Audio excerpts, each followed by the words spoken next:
এই আমের আচারটা যখন বাসায় তৈরি করবেন চেষ্টা করবেন একটু বেশি পরিমাণ তৈরি করে নিতে, নয়তো বা আমার মতো যদি অল্প পরিমাণে বানান তাহলে দেখবেন যে চুলা থেকে আচার শেষ।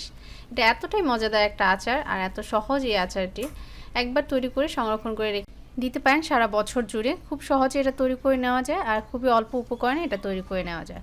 আসসালামু আলাইকুম, আশিস মাম্মি কিচেনে সবাইকে স্বাগতম জানাচ্ছি নতুন আরও একটি রেসিপি দেখার জন্য।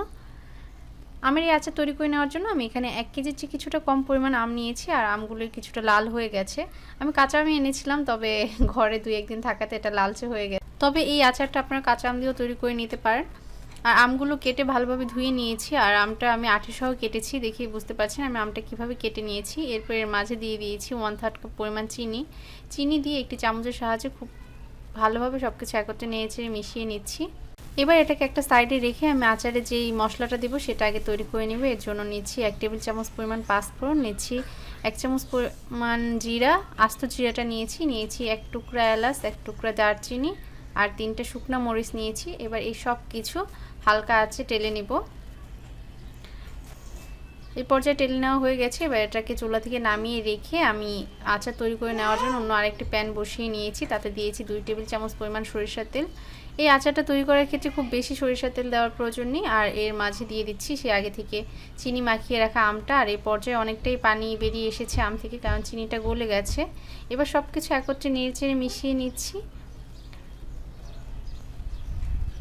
মিশিয়ে নেওয়া হয়ে গেছে। এবার এর মাঝে দিয়ে দিচ্ছি 1/2 চামচ পরিমাণ মরিচের গুঁড়া, দিচ্ছি পরিমাণ মতো লবণ। আর এই মরিচের গুঁড়াটা অ্যাড করার ফলে এটা কালারটা খুব সুন্দর আসবে। এবার আবার সব কিছু একত্রে নেড়েচেড়ে মিশিয়ে নিচ্ছি। মিশিয়ে নেওয়া হয়ে গেলে চুলা আঁচটা মিডিয়াম লোতে রেখে ঢাকনা দিয়ে ঢেকে আচারটা কিছু সময়ের জন্য রান্না করে নিব, যাতে করে চিনির শিরাটা এর মধ্যে ভালোভাবে প্রবেশ করতে পারে। আর যতক্ষণ না চিনির শিরাটা এর মধ্যে প্রবেশ করছে সেই সময়টা আমি আস্ত মশলাটা ব্লেন্ডারে গুঁড়ো করে নিব। আমি এটাকে ব্লেন্ডারে গুঁড়ো করে নিচ্ছি, আপনারা চাইলে শিলপাটাতেও গুঁড়ো করে নিতে পারেন। ঢাকনা দিয়ে ঢেকে কিছুক্ষণ রান্না করে নেওয়ার পর ঢাকনাটি তুলে এটা নিয়েছি আর এই পর্যায়ে মশলাটা গুঁড়ো করা হয়ে গেছে। সমস্ত মশলাটা আমি এখানে অ্যাড করব না, সেখান থেকে কুচো করে 1 চামচ মশলা এর মাঝে দিয়ে দিচ্ছি। এবার আলতো হাতে সব কিছু আবার একত্রে নিয়েছে মিশিয়ে নিচ্ছি। আর আমি যেহেতু এখানে অল্প পরিমাণ আচার তৈরি করেছি, তাই এটা চুলা থেকে নামিয়ে নেওয়ার সাথে সাথেই শেষ হয়ে যাবে। আপনারা যদি বেশি পরিমাণ আচার তৈরি করেন কিংবা যতটুকুই করেন না কেন সংরক্ষণের জন্য রেখে দিতে চান, তাহলে সেই ক্ষেত্রে ভিনেগারটা অ্যাড করতে পারেন। এতে করে আচারটা অনেক দিন পর্যন্ত ভালো থাকবে।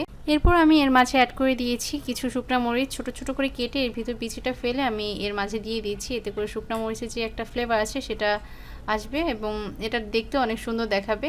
শুকনো মরিচটা দিয়ে আমি আবার সব কিছু একত্রে নেড়েচেড়ে মিশিয়ে নিচ্ছি আর এর শিরাটা কিছুটা শুকিয়ে নিচ্ছি। এতে করে আচারটা খেতে আরও বেশি ভালো লাগবে। এই পর্যায়ে আচারটা হয়ে গেছে। এবার আমি এটাকে চুলা থেকে নামিয়ে একটা সার্ভিং প্লেটে সার্ভ করে নিব।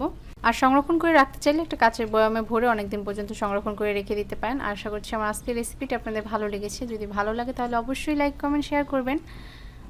আর যারা এখনও আমার পেজটি ফলো করেনি প্লিজ ফলো করবেন এবং যারা ইউটিউব চ্যানেল থেকে দেখছেন তারা চ্যানেলটি সাবস্ক্রাইব করবেন। সবাই ভালো থাকবেন, আমার এবং আমার পরিবারের জন্য দোয়া করবেন।